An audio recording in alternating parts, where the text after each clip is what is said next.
ওয়াইলুল লিকুল্লি হুমাজাতিল লুমাজা। দুর্ভোগ খারাপই তাদের জন্যে যারা মানুষের সামনে আর পিছনে যারা বদনাম করে করে বেড়ায়। এরকম লোক অবশ্য মুর্শিদাবাদে আপনাদের নেই, আছে? আল্লাহু আকবার।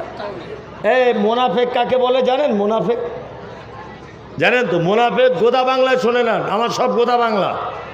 এক মোনাফেক সেই যার মুখে মধু অন্তরে বিষ, পাক্কা মোনাফেকে। মসজিদের ইমাম সাহেবকে ফজরের নামাজ পড়ে বলছে আসসালামু আলাইকুম। সত্যি আপনার মতো ইমাম হয় না। এর আগে 4টি ইমাম দেখেছি, আপনার মতো ভালো ছেলে নাই। এ 4 দিন কামাই করে দিয়েছে।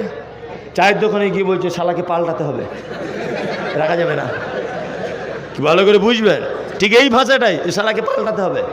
এখানে রে তো খুব ভালো বলছিলিস, বলছে না সব ভালো কামাই করে, খুব বেশি বেশি ছুটি নেয়। এ পাক্কা মোনাফিক। বলে এলো, এইমাত্র বলে এলো ফজরের পরে খুব ইমানদার লোক, আপনি ভালো লোক। চায়ের দোকানে গিয়ে বলছে কি তাড়াতে হবে, মানে কি? এর সামনে একরকম কথা, পিছনে আর এক রকমের কথা। আর আপনার আর আমার সব থেকে বড় ভুল একটা জায়গায়, আমি যখন বদনাম করছি আপনাদের ইমাম সাহেবের আপনার কাছে, আপনার সঙ্গে ইমাম সাহেবের ঝামেলা, তা আমি বদনাম করছি ইমাম সাহেব খুব বাজে লোক, আপনি খুব বগল বাজাচ্ছেন। সত্যি মমতাজুল সাহেব একটা দামি লোক, মেল লোকের বদনাম এবার আমার কাছে করছে, খুব বগল বাজাচ্ছে। আসলে আপনি হচ্ছেন গড় রহস্য, আস্ত বড় গরু। আপনি বুদ্ধিমান লোক হলে বগল বাজাতেন না, আপনি এটা মনে মনে ভাবতেন উরি বাবা, মমতাজুল যদি আমাদের ইমাম সাহেবের বদনাম আমার কাছে করে, তাহলে আমার বদনামও একদিন অন্যজনের কাছে করবে।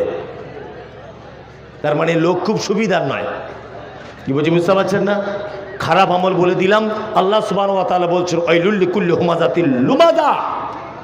দুর্ভোগ তাদের জন্যে যারা মানুষের সামনে এবং পিছনে যারা গীবত পরনিন্দা যারা করে।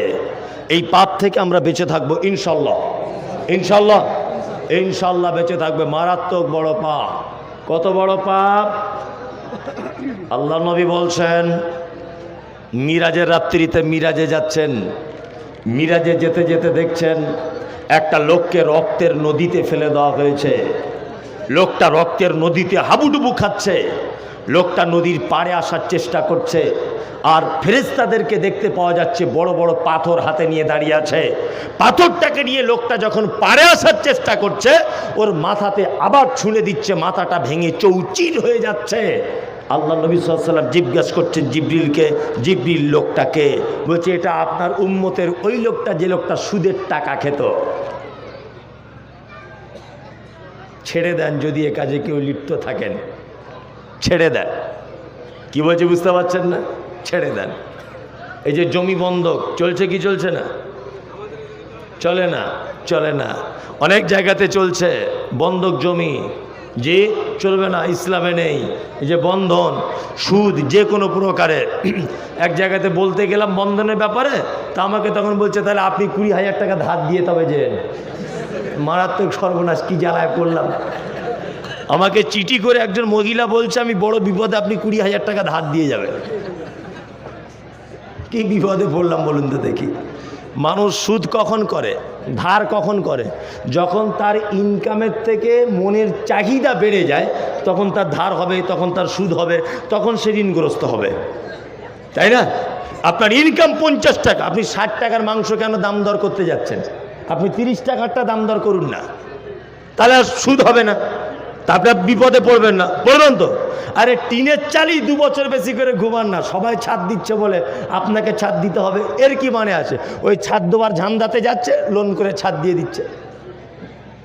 টিনের চালই আপনি ঘুমান না, মানে সুদ এমনি বাড়েনি, আপনার চাহিদা বেড়েছে। কি বলছি বুঝতে পারছেন না? আল্লাহ নবী সাল্লাল্লাহু আলাইহি ওয়াসাল্লাম আর একটু আগিয়ে গেলেন, আর একটু আগিয়ে যাবার পরে দেখছে একটা লোকের হাতের নখগুলো তামা দিয়ে তৈরি করা, বড় বড় নখ, নিজের মুখের গোস্তগুলো, বুকের চামড়াগুলো ছাড়িয়ে ফেলছে। জিজ্ঞাসা করা হচ্ছে কে কে লোকটা? বলছে চগলখোর লোক। এখানে এক রকমের কথা বলে, ওখানে আর এক রকমের কথা বলে, সন্ধ্যাবেলা এক রকমের কথা বলে, বিকেলবেলাতে আর এক রকম কথা বলে, দুপুরবেলা আর এক রকম কথা বলে। এর কথা ওকে গিয়ে লাগিয়ে দেয়, মিথ্যা করে ঝামেলা লাগিয়ে দেয়, ধারণা করে কথা বলে, এই লোকটার এই অবস্থা। ধারণা মহাপাপ। আল্লাহ সুবহানাহু ওয়া তাআলা বলেন, তোমরা যারা ঈমানের স্বীকৃতি প্রদানকারী শোনো, ইজতানিবু কাসীরাম মিনাজ জান্নি ইন্না বাযাজ জান্নি ইসমুন, অবশ্যই তোমরা ধারণা থেকে বাঁচো, নিশ্চয় ধারণা মহাপাপ। সারা পৃথিবীতে উদ্দেশ্য ছাড়া কেউ কোনো কাজ যদি করে তাহলে তার নাম হয় পাগল। পাগলই শুধু উদ্দেশ্য ছাড়া কোনো কাজ করে। আর যারা আপনারা যারা কোনো কাজ করি, এই পিছনে একটা উদ্দেশ্য লুকিয়ে থাকে। এবার আপনাদেরকে একটা কথা জিজ্ঞাসা করছি, সেটা হচ্ছে এই যে আল্লাহ সুবহানাহু ওয়া তাআলা আমাদেরকে পৃথিবীতে তৈরি করলেন, আমাদেরকে বানালেন। আচ্ছা বলুন তো, আমাদের বানানোর পিছনে কি কোনো উদ্দেশ্য বা কোনো কারণ কিছু আছে? আছে? আছে। সেটা কি? সেটা আল্লাহ সুবহানাহু ওয়া তাআলা নিজে বলছেন, ওমা খালাকতুল জিন্না ওয়াল ইনসা ইল্লা লিয়াবুদুন। আমি মানুষ আর জিন জাতিকে এই কারণে তৈরি করেছি যে তারা শুধুমাত্র আমার ইবাদত করবে, এই কারণে পৃথিবীতে তাদেরকে পাঠানো হয়েছে। তাহলে আমাদের পাঠানোর উদ্দেশ্য কি? ইবাদত করা, তাই তো? হ্যাঁ। এবার একটা কথা আপনাদেরকে বলি। আচ্ছা, পবিত্র আল কোরআনে, এখানে আলেমরা বসে আছেন, একাধিক এমন আয়াত খুঁজে পাওয়া যায় যে ইউসাব্বিহু লিল্লাহি মা ফিস সামাওয়াতি ওয়া মা ফিল আরজ। আল্লাহ তাআলা বলছেন যে সারা পৃথিবীতে, আসমানে জমিনে যা কিছু আছে সমস্ত কিছু তারা আমার তাসবিহ বর্ণনা করে, তারা আমার প্রশংসা করে, তারা আমার ইবাদত করে। তবে এক একজনের ইবাদত এক এক রকমের। এইখানে বক্তব্য দেওয়া যাবে না।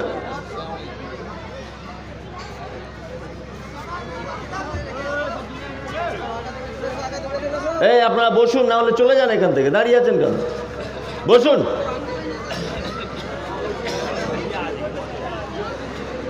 বিয়ে বাড়িতে তখন বলতে হয় না, তখন সবার আগে চেয়ার দখল করার জন্য মাথা ফাটাফাটি করে।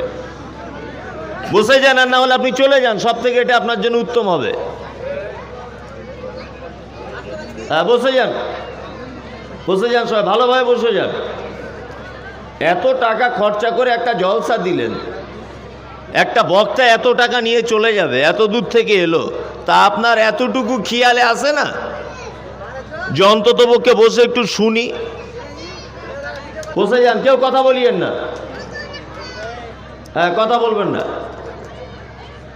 আচ্ছা, যে কথা বলছিলাম যে আল্লাহ সুবহানাহু ওয়া তাআলা আমাদেরকে পাঠালেন, তাহলে কিসের কারণে? ইবাদতের কারণে, তাই তো?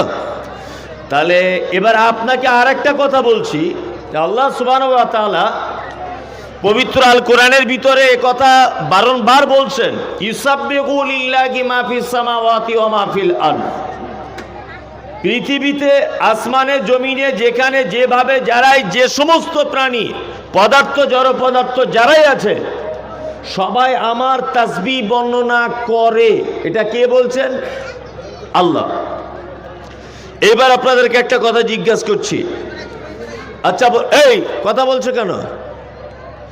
আশ্চর্য ব্যাপার তো। সামান্য ভদ্রটুকুও নেই। আচ্ছা বলুন, সারা পৃথিবীতে মানুষের সংখ্যা বেশি না পৃথিবীর অন্যান্য প্রাণীদের সংখ্যা বেশি? হ্যাঁ, কাদের? অন্যান্য প্রাণীদের। তাহলে সারা পৃথিবীতে অন্যান্য প্রাণী আমাদের থেকে লক্ষ কোটি গুণ বেশি, শুধু 1-2% বেশি নয়। তার একটা নমুনা পাওয়া যাবে। আপনার বাড়িতে ছেলে, মেয়ে, আপনি, আপনার স্ত্রী, আপনার আব্বা মা, 6 জন মেম্বার আপনার বাড়িতে। আপনার বাড়িতে দেখবেন প্রত্যেকেই মশারি টাঙিয়ে ঘুমায়। যখন মশারি টাঙাবেন দেখবেন আপনার মশারির সাইডে মোটামুটি 20-50টা মশা গুনগুন গুনগুন করে আওয়াজ করছে। দেখবেন যে আপনার স্ত্রী তরকারি হাঁড়ি থেকে নামানোর সময় যদি একটু তরকারি মাটিতে পড়ে যায়, ওই তরকারিতে দেখবেন অন্তত কি বলবো আপনার 20, 50, 100, 200টা পিপিলিকা ওই তরকারিটা খাওয়ার জন্য এসেছে। আপনি টেস্ট করে দেখুন বাড়িতে কোথাও একটু আখের গুড় ফেলে দেন, হাজার হাজার পিপিলিকা সেখানে ঘুরছে। তার মানে আপনার বাড়ির মেম্বার 6 জন, পিপিলিকা আছে কত? হাজার হাজার। তার মানে যদি সমীক্ষা করার মতো কোনো মেশিন নেই এটা যদিচ, তারপরেও আমি এটা বলবো যে লক্ষ কোটি গুণ বেশি মানুষের থেকেও। আচ্ছা, মানুষ আর অন্যান্য প্রাণী ছাড়া আর কেউ আল্লাহর প্রশংসা বা তাসবিহ করে? কারা তারা? না মালাইকা অর্থাৎ ফেরেশতারা। আমাদের যেমন সংসার আছে, চাষবাস আছে, বিবাহ শাদী আছে, সমস্ত কিছু আছে, ফেরেশতাদের এরকম কিছু নেই। তাদের কাজ হচ্ছে শুধুমাত্র আল্লাহর প্রশংসা করা, আল্লাহর তাসবিহতে লিপ্ত থাকা। এবার আপনাকে একটা কথা বলি, অসংখ্য ফেরেশতারা আল্লাহর তাসবিহ তার প্রশংসা করছে, তার ইবাদত করছে। পৃথিবীতে মানুষ ছাড়া যত প্রাণী আছে সমস্ত প্রাণী আল্লাহর প্রশংসা তার তাসবিহ বর্ণনা করছে কি করছে না? করছে।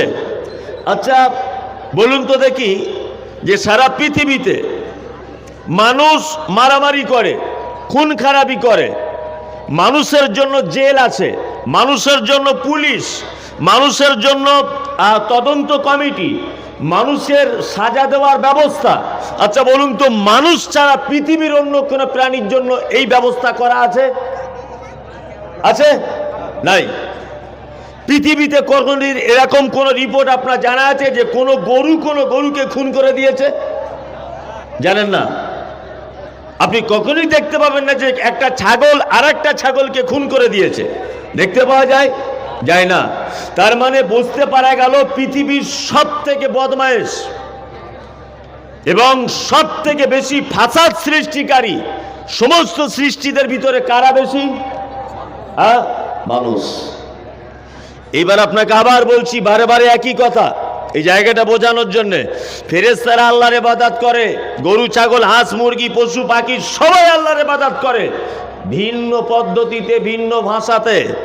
তাহলে আল্লাহ এতগুলি ফেরেশতাদের ইবাদত পেল, গরু ছাগল হাঁস মুরগি গাছপালা সবার ইবাদত পেল, এতে আল্লাহর মন ভরলো না? আমার আপনার মতো এই বদমাইশ কোয়ালিটির লোকগুলোকে তৈরি করতে হলো কেন? এগুলোকে তো নাও করতে পারতো কি পারতো না? নাও করতে পারতো। আল্লাহ তো জানে যে এরা গেলে মারামারি করবে, ভাইয়ের জমি ফাঁকি দিয়ে দিবে, বোনের জমি বুঝে দিবে না, গ্রামে মারামারি লাগাবে, এরও টাকা মেরে খাবে, এটা তো আগে থেকেই জানে। তাহলে এই মানুষগুলোকে তৈরি করার দরকার কি ছিল বলুন তো দেখি? আশ্চর্য ব্যাপার। এবার একটা কথা আপনাকে জেনে রাখতে হবে খুব ভালো করে, আমার আর আপনার পক্ষে যে কাজ সম্ভব এ কাজ গরু ছাগলের পক্ষে সম্ভব নয়। আমার আর আপনার পক্ষে যে কাজ সম্ভব এ কাজ ফেরেশতাদের পক্ষে সম্ভব নয়। যদি বলছেন ফেরেশতাদের পক্ষেও না, আল্লাহ সুবহানাহু ওয়া তাআলা একটা আয়াতে বললেন যে আমি মানুষকে তৈরি করেছি, পৃথিবীতে পাঠিয়েছি শুধুমাত্র আমার ইবাদত করার জন্যে। এবার আপনাকে বলি, আচ্ছা বলুন তো ইবাদত বলতে আপনি কি বোঝেন? ইবাদত মানে? ইবাদত মানে নামাজ পড়া। এই রমজান মাসে রোজা রেখেছিলাম, যাকাত দিয়েছি, হজ করে এসেছি, টাকা ছিল, কলেমাও পড়ে নিয়েছি। আমরা ভেবেছি এই 4-5টা জিনিসটাই মনে হচ্ছে ইবাদত, তাই না? হ্যাঁ। তবে আমাদের তো এখন আর ইবাদত নেই, ইবাদতগুলো সব অনুষ্ঠানে পরিণত হয়েছে। সারা বছর মুয়াজ্জিন মসজিদে ডাকছে হাইয়া আলাস সালাম, হাইয়া আলাল ফালাহ, একবারও কেউ যায় না। অথচ জুম্মার দিনে দেখবেন ওই লোকটা আতর মেখে বড় পাঞ্জাবি পরে সবার আগে যাচ্ছে, মনে হচ্ছে আব্দুল কাদের জেলানি ঢুকছে মসজিদে। মানে ও ভেবেছে যে রমজান মাস, ও ভেবেছে যে 5 ওয়াক্ত নামাজ যা হয় হোক, জুম্মার দিন একটা আনুষ্ঠানিক একটা ইবাদত, এটা যেতেই হবে। গত 2 দিন আগে মসজিদে দেখবেন জুতো চুরি, কলে পানি কেউ ছেড়ে দিয়ে চলে যাচ্ছে, মারামারি, তাই না? ফেতরা কি দিয়ে দিব, চাল দিয়ে না, টাকা নিয়ে, সব জায়গায় ঝামেলা হচ্ছে কি হচ্ছে না? মসজিদে মুসল্লি ঠালাতে ইমামের চাকরি টেকানো দুষ্কার। আজকে জোহরে যান 3 জন, ওই লোকগুলো সব ঘরে আছে, কেউ নাই। তাই মানে কি? আমরা ভেবেছি ইফতারের সময় বেশ তরমুজ, আপেল, বেদানা নিয়ে থালা নিয়ে বসবো আর জনমের খাওয়া খাবো, এটা একটা অনুষ্ঠান বাৎসরিক, এটা কোনো ইবাদত নয়। এটা আমাদের চিন্তা ভাবনার কথা বলছি। কথা ঠিক বলছি না ভুল বলছি? একদম ঠিক। আপনি ঠিক বললেও ঠিক, না বললেও ঠিক। ইবাদত বলতে আমরা কি বুঝি আপনাকে বলে দিই। আচ্ছা, আমরা প্রত্যেক সপ্তাহে বা মাসে বা 15 দিন অন্তর হাতের নখগুলো কাটি, কাটি না? কাটি, সবাই এমনি নর্মালে কাটি। আপনি যদি এই নখটা শুক্রবারের দিন যদি কাটেন, কেউ যদি আপনাকে জিজ্ঞেস করে শুক্রবারে কাটছো কেন? না, আল্লাহ রসুল সাল্লাল্লাহু আলাইহি ওয়াসাল্লামের সুন্নত শুক্রবারের দিন চুল কাটা, নখ কাটা, এগুলো সুন্নত। আর নবী কেটেছিলেন বলে আমি কাটছি। আপনি যদি নবী কেটেছিলেন বলে যদি ওই নখটা শুক্রবারের দিন কাটেন, অবশ্যই আপনি নেকি পেয়ে যাবেন। আপনি এমনিতে পানি পান করেন, করেন কি করেন না? পানি পিপাসা লাগলে পান করেন না? করেন। আপনি এমনি পানি পান করুন।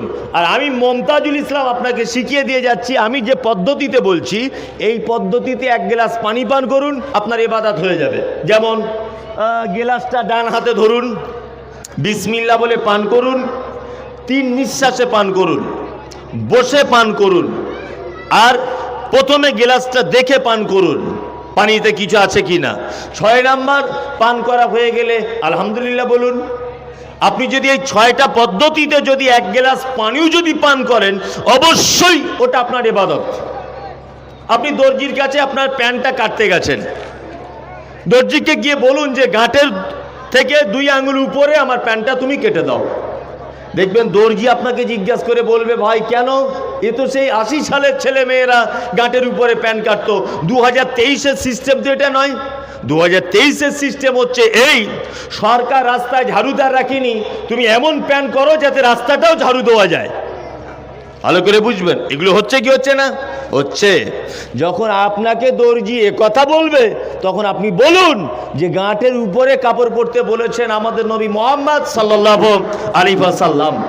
নবী বলেছেন বলে যদি আপনি গাঁটের উপরে কাপড় পরেন, তাহলে আপনার ওই কাপড় পরাটাও ইবাদতে পরিগণিত হবে ইনশাআল্লাহ। আমরা ইবাদত বলতে শুধু বুঝেছি নামাজ পড়া, রোজা রাখা, হজ করা, যাকাত দেওয়া, এটাই শুধু ইবাদত, আর কোনো মনে হয় ইবাদত নেই। আমরা এটা ভেবেছি কি ভাবিনি? এটা ভেবেছি। এইবার আপনাদেরকে আর একটা কথা আমি বলছি, সেটা হচ্ছে এই, পৃথিবীতে আল্লাহ সুবহানাহু ওয়া তাআলা আমাদের পাঠালেন কেন? আর একটা কেন, সেটা হচ্ছে লিইযহিরাহু আলাদ-দীনি কুল্লি।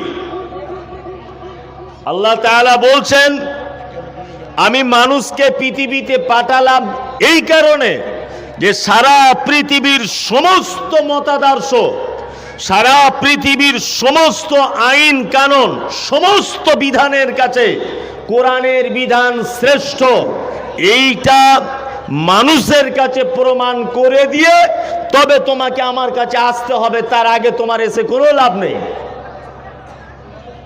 আমাদেরকে পাঠানোর দ্বিতীয় উদ্দেশ্য কি? সারা পৃথিবীর সমস্ত নিয়ম পদ্ধতির উপরে কোরআনের বিধান শ্রেষ্ঠ, এইটা প্রমাণ করে দিয়ে তবে তোমাকে আমার কাছে আসতে হবে। এইটা হচ্ছে তোমার দায়িত্ব, এটা তোমার কর্তব্য, এটা তোমার ডিউটি। এই জন্য পৃথিবীতে তোমাকে পাঠানো হয়েছে। আচ্ছা, সারা পৃথিবীতে কোরআন শ্রেষ্ঠ, ইসলাম শ্রেষ্ঠ ধর্ম। আচ্ছা বলুন তো, এটা গরু প্রমাণ করতে পারবে? পারবে? ছাগল প্রমাণ করতে পারবে? পারবে না। তাহলে এটা প্রমাণ করবেন কি করে? আল্লাহু আকবার। ইসলাম সর্বশ্রেষ্ঠ একটা ধর্ম, তাই তো? এছাড়া বিকল্প কোনো, আর মানুষ যদি কোনো ধর্মের কাছে গিয়ে জান্নাতের আশা করে, পাবে? সারা পৃথিবীতে অনেক ধর্ম আছে, সমস্ত ধর্মের থেকে ইসলাম সবার থেকে ভিন্ন। যদি বলছেন কেন ভিন্ন, কেমন করে ভিন্ন, আপনাকে আমি দুটো একটা কথা দিয়ে বোঝানোর চেষ্টা করছি, দেখুন তো বুঝতে পারা যায় কি না। আচ্ছা, আমি ম্যাথর, আমি কি মেথড ভালো করে বুঝবেন। আমি বেশি হাদিস কোরআন জানি না, ওই জন্য বেশি বলি না, যতটুকু জানি ততটুকু বলি। আমি মেথড, তা আমি মেথরগিরি ছেড়ে দিয়ে আমি একটা ভালো হিন্দু হলাম, খুব ভালো স্ট্যান্ডার্ড, মেথরের কাজ আর করি না। আমি এখন হিন্দু হওয়ার পরে আমার মনে মনে হচ্ছে যে আমি একটু পুরোহিত হব, আমি মন্দিরে বড় বড় মন্দিরের পূজা আমি করব, আমি একটা হিন্দু ভাইদের ধর্মগুরু হব, আমি একটা মেথর। আচ্ছা বলুন তো, আমি মেথর ছিলাম, আমি যদি এখন মনে করি যে আমি কোনো মন্দিরের পুরোহিত হব, আচ্ছা বলুন তো এটা সম্ভব না অসম্ভব? কারণ জানা আছে এটা? হ্যাঁ, সম্ভব নয়, একদম সম্ভব নয়। কারণ ওখানে জাত এবং বর্ণের একটা ব্যাপার আছে, বংশের একটা ব্যাপার আছে। যে কোনো বংশের লোক গিয়ে পুরোহিত হতে পারবে না, অসম্ভব ব্যাপার, হতে পারে না। এখন আপনাকে একটা কথা বলি, আমি মেথর ছিলাম, আমি এই বক্তব্য শুনে সোশ্যাল মিডিয়াতে কালকে ইসলাম ধর্ম গ্রহণ করেছি। কালকে ইসলাম ধর্ম গ্রহণ করার পরে আমি বায়েত বাইনি যে দুয়াটা, দুয়ায়ে সানা, এটা মুখস্থ করে নিয়েছি, আত্মাইয়াতটা মুখস্থ করে নিয়েছি, আর সূরা ফাতিহাটাও মুখস্থ হয়ে গেছে আমার, কুল হুয়াল্লাহু আহাদ এটাও আমার মুখস্থ হয়ে গেছে। রুকুতে গিয়ে বলতে হয় সুবহান রাব্বিয়াল আযীম, এটাও আমার মুখস্থ। রুকু থেকে উঠে বলতে হয় রব্বানা লাকাল হামদান কাসীরাম তাইয়্যিবাম মুবারাকান ফি, এটাও আমার মুখস্থ। আচ্ছা বলুন তো, আমি মেথর থেকে কালকে ইসলাম ধর্ম গ্রহণ করেছি, আজকে যদি বলি যে হাসানপুর জামে মসজিদে আমি ইমামতি করব, বলুন তো ইমামতি করতে পাবে কি পাবে না? পাবে, পাবে, পাবে। আমি কালকে মেথর ছিলাম, আজকে ইসলাম গ্রহণ করেছি, নামাজের সব দোয়া মুখস্থ করে নিয়েছি, আমি ইমামতি করতে পাবো কি পাবো না? যদি আমি ইমামতি করি, আমার পিছনে আপনারা নামাজ পড়বেন, কারা কারা পড়বেন হাত তুলুন তো, তুলুন তুলুন। এই নাম হচ্ছে ইসলাম, এর নাম কি? ইসলাম। এর ছত্র ছায়াতে এলে আর কোনো বংশ আর কোন রকমের মর্যাদার কম বেশি থাকে না। আপনি যদি অবশ্যই নামাজের সমস্ত দোয়া এবং পদ্ধতি যদি জানেন, আপনি ইমামতি করতে পারবেন। কিন্তু একটা হিন্দু ভাই যদি মনে করে যে কালকে আমি অমুক মন্দিরের পুরোহিত হব, অসম্ভব ব্যাপার, হতে পারে না, হতে পারবে না। এটা ইসলাম শ্রেষ্ঠ। নাম্বার 2, এ কথা আমি সোশ্যাল মিডিয়াতে বারবার বলি, আল্লাহ সুবহানাহু ওয়া তাআলা পবিত্র আল কোরআনের ভিতরে বলছেন, কি বলছেন? যে লিইজহিরাহু আলা দ্বীনি কুল্লি, পৃথিবীতে তোমাদের পাঠানোর উদ্দেশ্য হচ্ছে এই যে সারা পৃথিবীর সমস্ত নিয়ম কানুনের উপরে ইসলাম শ্রেষ্ঠ, এইটা প্রমাণ করে দিয়ে তবে তোমাকে আসতে হবে, তার আগে আসতে পাবে না। যদি আসো তাহলে ওই যে শিয়াল কুকুরের মতো মরণ হবে, তোমার দ্বারা কোনো কাজ হবে না, এমনি নর্মাল মরণ হবে। এবার আপনাকে একটা কথা বিশ্বাস করবেন, আমাকে আগে বলে দিয়েছে ওটার আগে যে রাজনৈতিক কোনো কথা আপনি বলবেন না, আর বিতর্কিত কোনো মাসলা মাসাইল এটাও আপনি বলবেন না, কমিটির থেকে মানা আছে। তা আমি তো রাজনীতির কথা বলবো না কিন্তু আমি যদি বোঝানোর জন্য কিছু বলি তাহলে অসুবিধা তাতেও আছে নাকি? আমি কাউকে ভোট দিতেও বলবো না, আর কাউকে ভোট দিতে মানাও করবো না, শুধু আপনাকে বোঝানোর জন্য একটা কথা বলছি। আচ্ছা বলুন তো দেখি, আমাদের দেশের গ্রাম পঞ্চায়েত থেকে শুরু করে রাষ্ট্রপ্রধান পর্যন্ত, অর্থাৎ প্রধানমন্ত্রী বা রাষ্ট্রপতি পর্যন্ত, এর ভিতরে একটাও পাক্কা ইমানদার লোক আমি ধরতে পারছি না আজও পর্যন্ত। আচ্ছা আপনার জানা আছে বলে মনে হয়? হ্যাঁ, জানা আছে? নাই, নাই। আচ্ছা এবার তাহলে একটা কথা বলি, এটা হচ্ছে মুসলিম দেশ না হিন্দু দেশ? হ্যাঁ, হিন্দু। আল্লাহ বলছে কোরআনের আইন শ্রেষ্ঠ, কোরআনের আইন সবার থেকে উত্তম, এইটা প্রমাণ করতে হবে, তবে আমার কাছে আসতে হবে। বলুন, যে দেশের পঞ্চায়েত থেকে যে দেশের প্রধানমন্ত্রী পর্যন্ত একটাও ইমানদার লোক নাই, সেই দেশে কোরআনের আইন চালানো খুব কঠিন না সহজ? কঠিন। ওই জন্য আমি সোশ্যাল মিডিয়াতে আগেও বলেছি যে ইন্ডিয়ার লোকের থেকে বাংলাদেশের লোক 500 বছর আগে জাহান্নাম চলে যাবে। যদি কিয়ামতের মাঠে হাসানপুরের লোক যদি জাহান্নামেও যায়, তা বাংলাদেশের লোকের থেকে 500 বছর পরে যাবে। যদি বলছেন এটা হাদিসে লেখা আছে, এটা হাদিসে নেই, এটা হাদিসে নেই, এটা আমার নিজস্ব গবেষণার কথা বললাম। এর পিছনে অনেক কারণ আছে। কারণটা হচ্ছে এই, আচ্ছা বলুন, হাদিসে আছে যখন চলবে রাস্তা দিয়ে ডান দিকে চলো। কোন দিকে চলার কথা বলা আছে? ডান দিকে। সৌদির লোক, আরব, দুবাই, কুয়েত, কাতার, বাহরাইন, এই সমস্ত মুসলিম কান্ট্রির ড্রাইভার গাড়ি চালায় স্টিয়ারিং কোন দিকে? ডান দিকে। ওদের সাইড কোন দিকে? ডান দিকে। আপনি যদি এখন ভারতবর্ষের মাটিতে, আপনি যদি NH 34-এ আপনি যদি মনে করেন যে আল্লাহ নবী বলেছে ডান দিকে চলতে হবে, আমিও ডান দিকে চলবো, 34-এ আপনি এখন ডান দিক দিয়ে মোটরসাইকেল চালাচ্ছেন, আচ্ছা বলুন তো অ্যাক্সিডেন্ট হবার সম্ভাবনা আছে না অ্যাক্সিডেন্ট হবেই? কোনটা হবেই? আচ্ছা যদি অ্যাক্সিডেন্ট হয়েই যায়, ইন্স্যুরেন্স থেকে আপনি কোনো ক্লেম পাবেন? পাবেন না, কারণ আপনি রং সাইডে চলেছেন, দোষী আপনি, তাই না?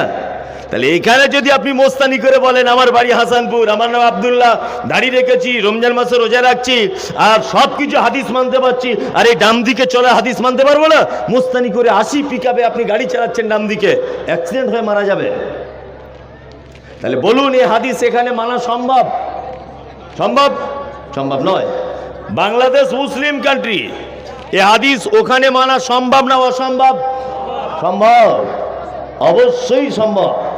সুদ, আল্লাহ নবী সাল্লাল্লাহু আলাইহি ওয়াসাল্লাম তিনি বলেছেন, খুব ভালো করে শুনুন, আল্লাহ নবী সাল্লাল্লাহু আলাইহি ওয়াসাল্লাম বলছেন সুদ 1 দিরহাম, অর্থাৎ 1 টাকা, এখনকার দিনের 1 টাকা যদি কেউ সুদের টাকা খায়, তাহলে সে তার মায়ের সঙ্গে ব্যভিচার করলে যে পাপ হয় ওই পাপ সে যেন করে। কত বড় পাপ! পাপ নয়, পাপ। আপনি হাদিসটা শোনার পরে মনে মনে ভাবছেন যে ওরে বাবা আমি সুদের থেকে দূরে থাকব, কিন্তু সরকার এমন একটা নিয়ম করে দিয়েছে। কি করেছে সরকার? নিয়ম করেছে জিরো ব্যালেন্সেরও একটা বই তোমাকে ব্যাংকের করতে হবে। বলেছে কি বলেনি? আপনি জিরো ব্যালেন্সে 5,000 টাকা জমা রাখছেন, আচ্ছা বলুন তো ব্যাংক টাকাটা আপনার টাকা গচ্ছিত রেখেছে না অন্য কোনো পারপাসে সুদে খাটাচ্ছে? কোনটা? সুদে খাটাচ্ছে। তার মানে আপনি ডাইরেক্ট সুদ না খেলেও আপনাকে ঘুরিয়েও ব্যাংক অন্তত পক্ষে আপনাকে সুদের সঙ্গে জড়িয়ে দেয়, দেয় কি দেয় না? এখন এই পরিস্থিতিতে আপনার আমার করণীয় কি? এই পরিস্থিতিতে আপনার করণীয় কি? আজকে সোশ্যাল মিডিয়া কিছুদিন আগে দেখছিলাম, এগুলো আমার ক্ষোভ নয়, এগুলো জাতির প্রতি আমার আফসোস, আর আলেম ওলামাদের প্রতি আমার আফসোস। কে কি ভাবছেন জানি না, সোশ্যাল মিডিয়াতে রমজান মাস মানেই শুধু এইটাই সোশ্যাল মিডিয়াতে চলেছে, টাকা না খাদ্য, টাকা না খাদ্য। হয়েছে কি হয়নি? এটা একটা ইবাদত। আমি মমতাজুল ইসলাম, আমি খাদ্যের পক্ষে, খাদ্যই দিতে হবে, আমি এর পক্ষে। ভালো করে বুঝবেন, আমি ফতোয়া দিইনি, বোঝানোর জন্য বলছি। আচ্ছা বলুন তো দেখি, আল্লাহ নবী সাল্লাল্লাহু আলাইহি ওয়াসাল্লাম মহিলাদেরকে মসজিদে ঈদের নামাজ পড়তে বলেছেন না ঈদগাহে যেতেই হবে কথা বলেছেন? যেতেই হবে। মুসলিম সমাজে 95% গ্রামে মহিলাদের ঈদের নামাজ পড়ার ব্যবস্থা নেই, আছে না নেই? নেই। এই ব্যাপারে বর্তমান আলেম ওলামাদের কোনো চিন্তা ভাবনা নেই, গ্রামের মোড়লদের মাথা গরম নেই।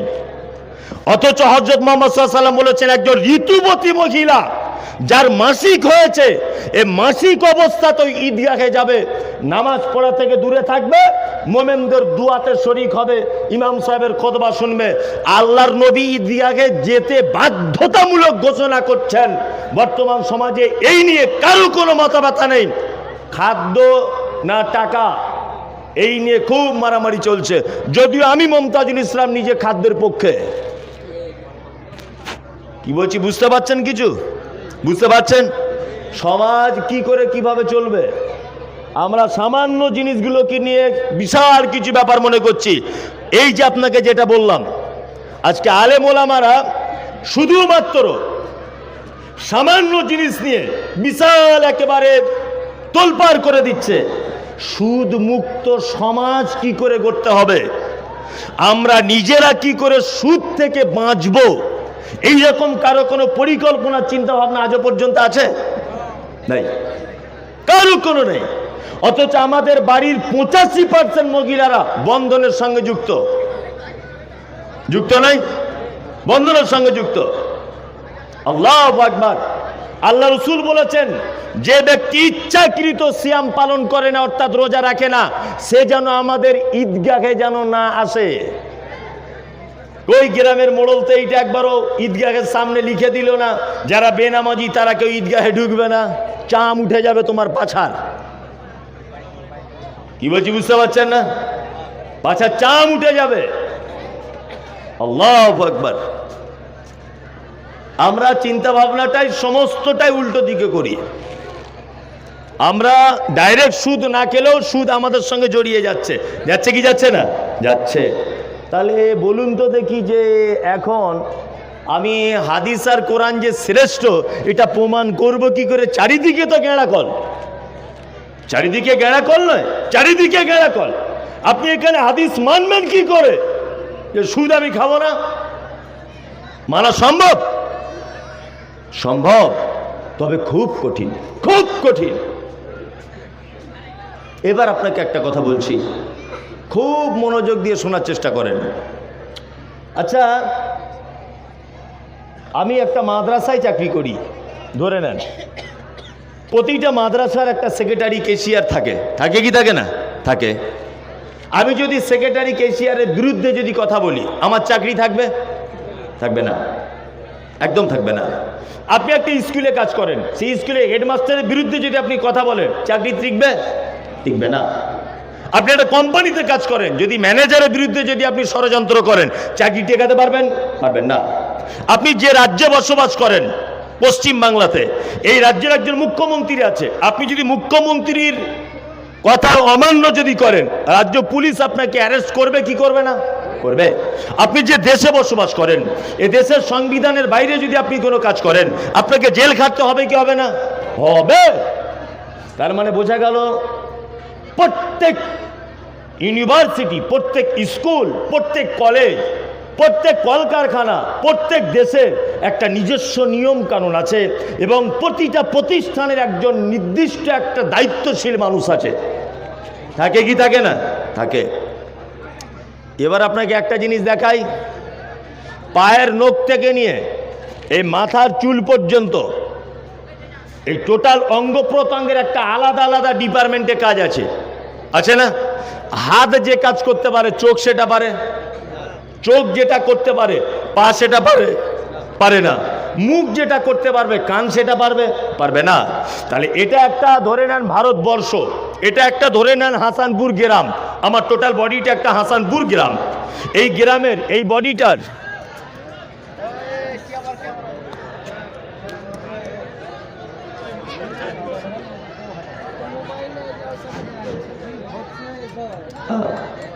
আচ্ছা, কোনো চিন্তা ভাবনা নেই, এটা কারো কিছু করার না, চুপচাপ মেনে বসুন। তাহলে আমার বডিটা ধরে নেন একটা শহর, একটা গ্রাম। আচ্ছা বলুন তো, আমার এই বডিটার ভিতরে সেক্রেটারি কে? কে? আপনারা মুর্শিদাবাদের লোক, বুঝতে পারছেন না? আমি বলছি ধরে নেন এটা একটা স্কুল বা এটা একটা গ্রাম, আমার বডিটা, আমার এই বডিটার সেক্রেটারি কে? মাথা, তাই তো? আপনি কিন্তু একটু আগে বলেছেন সেক্রেটারির কথা অমান্য করলে চাকরি থাকে না, আপনি বলেছেন না? আপনি তো বলেছেন সেক্রেটারির কথা না শুনলে আমার কাজ থাকবে না, আপনি বলেছেন না? আপনি বলেছেন। তাহলে এবার বলুন, আপনি সুদের টাকা গ্রহণ করছেন হাত দিয়ে, আপনার এই সেক্রেটারি বারবার আপনার হাতকে বলছে, মমতাজুল ইসলাম বলে গেছে সুদ হারাম, সুদ খাওয়া যাবে না, বারবার আপনার সেক্রেটারি হাতকে বলছে, তবু আপনি মজা করে জুত করে খেয়ে নিলেন। একটা সুন্দরী মেয়ে রাস্তা দিয়ে যাচ্ছিল, আপনার সেক্রেটারি বারবার বলছে ওর দিকে তাকিস না, একবার ভুল করে চোখ চলে গেছে, আর দিস না। ঈদের দিনে সেই রকম জামা পরে ঘুরছে মেয়েটা, লাল টকটকে চেহারা, চুলে শ্যাম্পু করে ফক সেন মেরে, মানে যাচ্ছে তো দেখে কোনজন, আপনি বারবার আড়ে আড়ে দেখছেন। সেক্রেটারি কিন্তু বারবার বলছে কোরআনে মানা করা আছে, দুবার তিনবার দেখা যাবে না। সেক্রেটারি বারবার নক করছে চোখকে। আচ্ছা বলুন তো, হাসানপুরের একটা লোক, যে আমি আজকে কি বার? সোমবার। আমি গত সোমবার থেকে আজ সোমবার পর্যন্ত আমার সেক্রেটারি যা বলেছে আমার অঙ্গ প্রত্যঙ্গকে সেই হিসাবে পরিচালনা করেছি। একটা লোক বলুন, কেউ আছেন? আছেন কেউ? নেই। এইবার আপনাকে একটা কথা জিজ্ঞাসা করছি, খুব বুঝে সুঝে উত্তরটা দেন। আচ্ছা, আপনারা এখন কেউ চান এখানে যে আমাদের দেশের প্রধানমন্ত্রী নরেন্দ্র মোদী না হয়ে হযরত আবু বকর সিদ্দিকের মতো একটা ইমানদার লোক হোক? কে কে চান? কে কে? সবাই চায়। মানে প্রত্যেক মানুষই বোকা, একটা মানুষ এখানে সুস্থ নেই। আপনার অবশ্যই ডাক্তার দেখান ব্রেনের। আপনি কত বড় বোকা লোক, যে লোকটা হাদিস কোরআন দিয়ে নিজের বডিটাকে পরিচালনা করতে পারে না, ওই লোকটা আবার চিন্তা ভাবনা করছে দেশের প্রধানমন্ত্রী আবু বকরের মতো হোক। কি আশ্চর্য ব্যাপার! যে লোকটা নিজের 3.5 হাত বডিটাকে কোরআন হাদিস দিয়ে চালাতে পারে না, ওই লোকটার ডিসিশন হচ্ছে আবু বকরের মতো লোক দেশের প্রধানমন্ত্রী হোক, হাদিস কোরআন দিয়ে দেশ চালাক। আচ্ছা বলুন তো, এটা বোকামি ছাড়া আর কিছু? হ্যাঁ, আর কিছু নয়। আমি বলেছি ইসলাম শ্রেষ্ঠ, এটা প্রমাণ করতে হবে, তবে আল্লাহর কাছে যেতে হবে। প্রমাণ করবেন কি করে? প্রমাণ করার এই মুহূর্তে একটা মাত্র রাস্তা খোলা আছে, সেটা হচ্ছে নিজের বডি দিয়ে, আর কোনো রাস্তা নেই। যদি বলছেন বডি দিয়ে বলতে, আপনাকে দিয়ে। বিডিও অফিসে দাঁড়িয়ে আছেন, চৈত্র মাসের প্রখর রোদ্দুর, 100 জনের লাইন। আপনি কোনো একটা কাজের জন্য লাইন দিয়েছেন, তা পিপাসা লেগেছে সবারই, সবাই পানি কিনে এনে ঢক ঢক ঢক ঢক ঢক ঢক করে দাঁড়িয়ে দাঁড়িয়ে পানি পান করছে। আপনিও এক বোতল পানি কিনে আনুন, এনে আস্তে করে বসে যান, 3 নিঃশ্বাসে ডান হাতে বিসমিল্লাহ বলে পান করুন। পান করা হয়ে গেলে জোরে একবার বলুন আলহামদুলিল্লাহ। পাশের একটা লোক জিজ্ঞাসা করবে, আব্দুল্লাহ ভাই কি ব্যাপার, সবাই দাঁড়িয়ে দাঁড়িয়ে পান করছে, তুমি বসে বসে করছো? তখনই আপনি বলুন, বসে পান করার কথা আমাদের নবী মুহাম্মদ সাল্লাল্লাহু আলাইহি ওয়াসাল্লাম বলেছেন। তাহলে বলুন তো, এইটা যদি আমার নিজেকে দিয়ে যদি চালু করি, আপনার বিরুদ্ধে কোনো মামলা, কোনো কেস, কেউ আপনার বিপক্ষে কথা বলতে পারবে যে বসে কেন পানি পান করলি বল? কেউ বলবে? তাহলে এতটুকু একটা সুন্নত মেনে নেওয়া সম্ভব না অসম্ভব? হ্যাঁ, সম্ভব। দাড়ি যারা রাখেনি, আমি তাদেরকে হারাম হালাল কিছু বলবো না, তবে রাখার চেষ্টা করুন। রাখার কি করুন? চেষ্টা করুন। হযরত মুহাম্মদ সাল্লাল্লাহু আলাইহি ওয়াসাল্লাম, আল্লাহ সুবহানাহু ওয়া তাআলা বলেন, ওমা আতাকুমুর রাসূল ফাখুযুহু ওমা নাহাকুম আনহু ফান্তাহু। আমার নবী যেটা আদেশ করে সেটা তোমরা অবশ্যই গ্রহণ করো, আমার নবী যেটা নিষেধ করে অবশ্যই তোমরা ছেড়ে দাও। আচ্ছা বলুন তো, নবী যেটাতে আদেশ করে এটা উপকার আছে না নেই? নবী যেটাতে নিষেধ করে বলুন তো, এটাতে ক্ষতি আছে না নেই? আছে। জ্বলন্ত প্রমাণ আপনাকে দিই। আচ্ছা বলুন, বাড়িতে কুকুর পোষা এটা জায়েজ না না জায়েজ? না জায়েজ, তাই তো? হ্যাঁ, এই না জায়েজ ঘোষণা করেছেন কে? মুহাম্মদ সাল্লাল্লাহু আলাইহি ওয়াসাল্লাম। কত বছর আগে? মিনিমাম 1500 বছর আগে।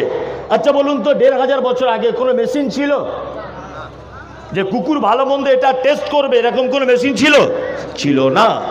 এবার আপনাকে একটা কথা বলি, মুহাম্মদ সাল্লাল্লাহু আলাইহি ওয়াসাল্লাম বলেছেন, কোনো মানুষ যদি বাড়িতে ঢং করে শখ করে কুকুর যদি পোষে, তাহলে প্রত্যেক দিন তার আমলনামা থেকে 2 কিরাত অর্থাৎ 2টো উহুদ পাহাড়ের সমান নেকিকে মাইনাস করে দেওয়া হবে।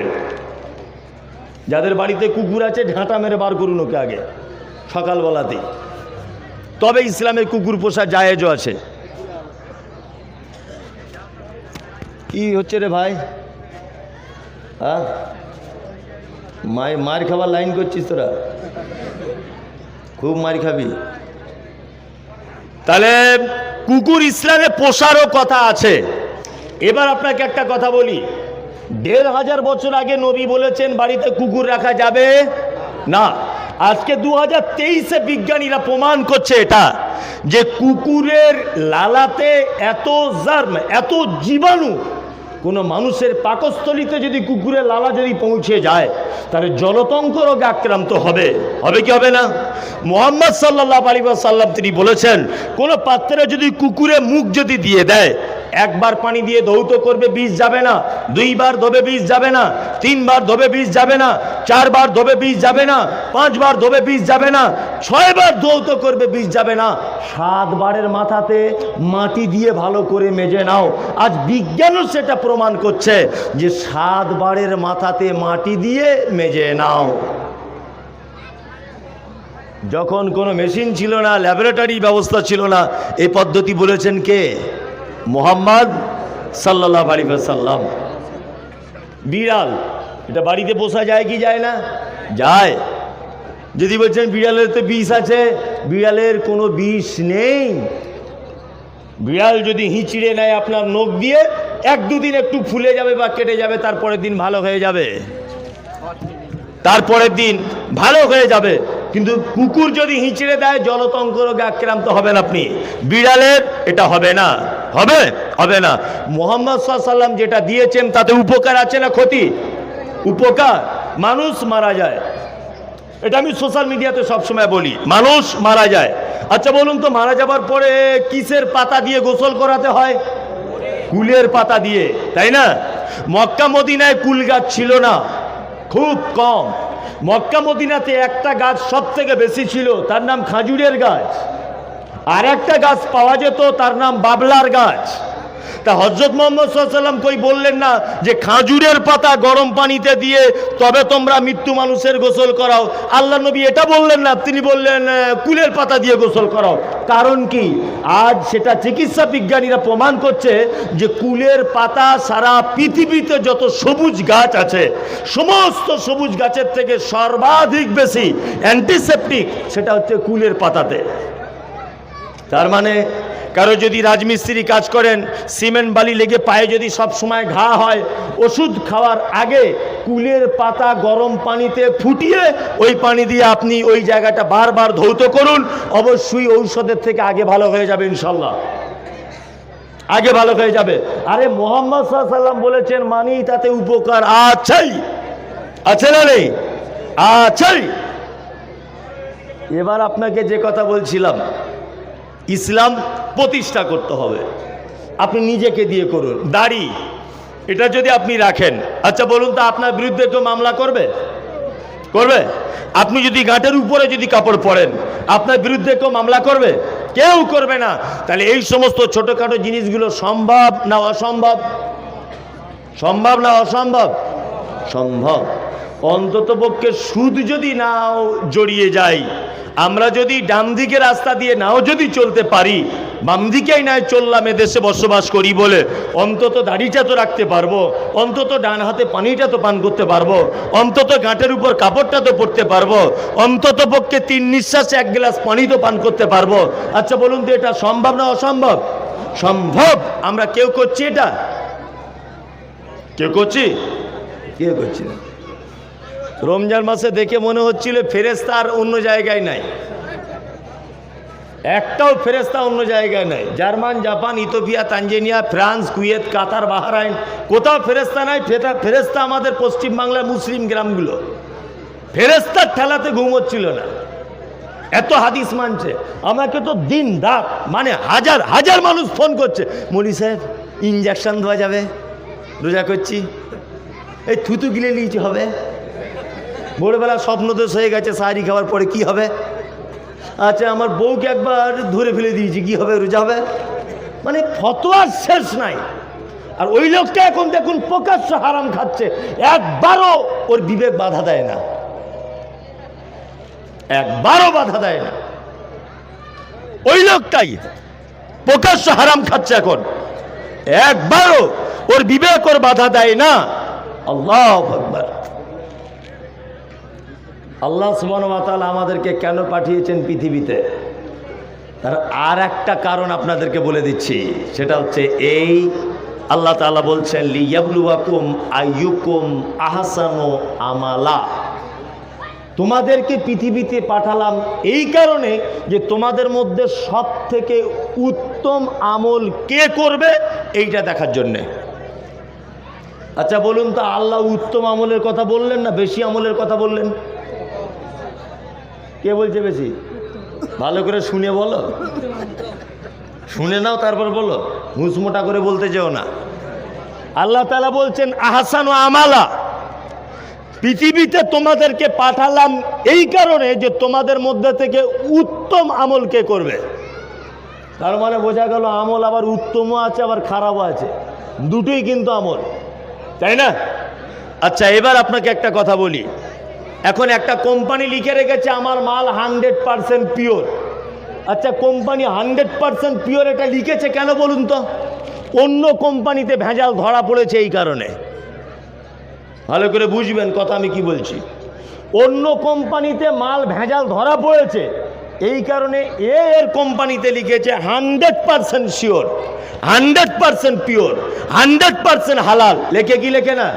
তার মানে অন্য জায়গাতে ভেজাল আছে, অন্য কোম্পানিতে। এটা ও এই 100% দিয়ে বোঝাতে চেয়েছে। তা আল্লাহ তাআলা বলছে লিয়াবলুয়াকুম আইয়ুকুম আহসানু আমালা, তোমাদেরকে আমি জিজ্ঞাসা করব কিয়ামতের মাঠে উত্তম আমল কে করেছো। তার মানে বোঝা যায় আমল খারাপও আছে, খারাপ নাই। হ্যাঁ, ইসলাম সহজ না কঠিন? ইসলাম সহজ না কঠিন? সহজ। আমরা শুধুমাত্র বলেছি এটা, আপনার আব্বা যখন মারা যাচ্ছে, আল্লাহ নবী সাল্লাল্লাহু আলাইহি ওয়াসাল্লাম বলেছেন ক্বাবলাল মাউত লা ইলাহা ইল্লাল্লাহ ফাদাখালাল জান্নাত। একটা মানুষ যদি মৃত্যুর আগে সে যদি লা ইলাহা ইল্লাল্লাহ যদি বলে দিতে পারে, অবশ্যই তার থাকার জায়গা জান্নাত। কোথায় যাবে সে? আপনার আব্বা মারা যাচ্ছে, মাথার কাছে বসে আপনি আপনার আব্বাকে কলেমা বলান, বা আপনি নিজে নিজে বলুন। আপনার বলাতে যদি আপনার আব্বা, আপনার ভাই, আপনার আত্মীয় স্বজন কেউ একবার যদি কলেমাটা যদি বলে দেয়, তাহলে কোথায় যাবে? কোথায়? জান্নাত চলে যাবে। আর বাপ যখন নিঃশ্বাস এরকম এরকম করছে, যায় যায় ভাব, তখন ও ছুটে গিয়ে মসজিদের ইমাম সাহেবকে বলছে হুজুর, কি হলো? বলছে আমার আব্বা প্রায় শেষ মুহূর্তে। ও তখন বলছে ঠিক আছে, মাদ্রাসা থেকে মদনা থেকে 4টে ছেলে পাঠিয়ে দিচ্ছি, ইয়াসিন সূরাটা পড়িয়ে দিক, আসানের সহিত তোমার আব্বা মারা যাবে। ভালো করে বুঝবেন, নবী বলছে লা ইলাহা ইল্লাল্লাহ পড়লে জান্নাতে যাবে, হুজুর বলছে ইয়াসিন পড়লে জান্নাতে যাবে। আপনি নেবেন কোনটা? কোনটা নেবেন? আপনাদের এখানে সিস্টেম আছে তো? হয় মাঝে সাঝে কিছু লোকের মৃত্যুর সময় হয় না? হ্যাঁ, আবার আহলে হাদিস গ্রামও বটে। কিন্তু এখন আহলে হাদিস মানে পকেটে পকেটে হাদিস, ফতোয়ার শেষ নাই, কাজের দিকে কিছু নাই। এটা বলছে আহলে হাদিস, বলছে না? এখানে যত ছেলে আছে, যত লোক বসে আছে, প্রায় দেখবেন আপনার 60% মানুষের হাতে বাড়িতে ও না বাঁধলেও ওর মায়ের হাতে, ওর মায়ের হাতে না থাকলেও ওর স্ত্রীর হাতে, ওর স্ত্রীর হাতে না থাকলেও ওর বেটার হাতে, ওর বেটার হাতে না থাকলেও ওর পোতার হাতে তাবিজ বাঁধা আছে। আছে না? লাল সুতো বাঁধা আছে। কেউ আবার দেখছে এরকম কালো এইরকম করে টিপ দিয়ে দিচ্ছে বাচ্চার, যে হাগো ভাবি এরকম কেন টিপ দিলে? বলছে নজর লেগে যাবে। দুনিয়ায় এত কিছু আছে, কারো নজর লাগলো না, তোমার এই খেপা ব্যাটার উপরে নজর লেগে যাবে। বদমাইশির জায়গা পাও না। তা নজর লাগাও, যদিও এটা হাদিসে আছে নজর লাগে, তোমার এই রকম করে টিপ দিয়ে পাছাতে তোমার নজর কাটবে? এটা তোমায় কে বলেছে? কে তোমায় শেখালো এটা? এটা একটা খারাপ আমল।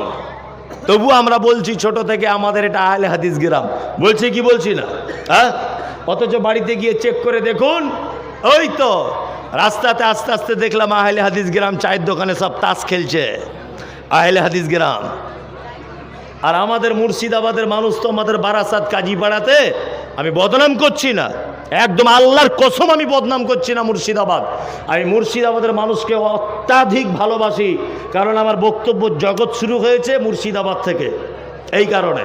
আর আমি এটা সব জায়গাতে বলি যে সারা পশ্চিম বাংলার যে যত টাকার মালিক হোক, যে এলাকার মানুষ যত কোটিপতি হোক, মুর্শিদাবাদের মতো দান কোনো মামুকে করতে হবে না।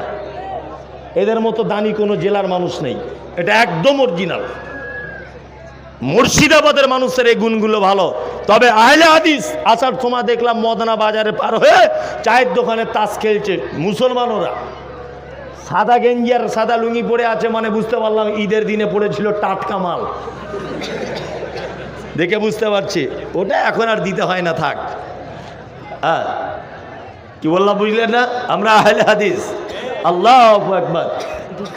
না, কিছুই খাবো না। যে কথা আপনাকে বলছিলাম সেটা হচ্ছে এই যে আমাদেরকে আমল করার আগে ভেবে নিতে হবে যে আমল করার আগে আমাদেরকে অবশ্যই জেনে নিতে হবে যে এটা উত্তম আমল কি না। তাহলে আমল কয় প্রকারের?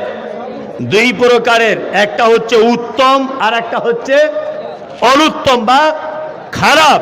তার প্রমাণ আল্লাহ সুবহানাহু ওয়া তাআলা পবিত্র আল কোরআনের ভিতরে বলেন, আমিলাতুন নাসিবা তাসলা নারান হামিয়া।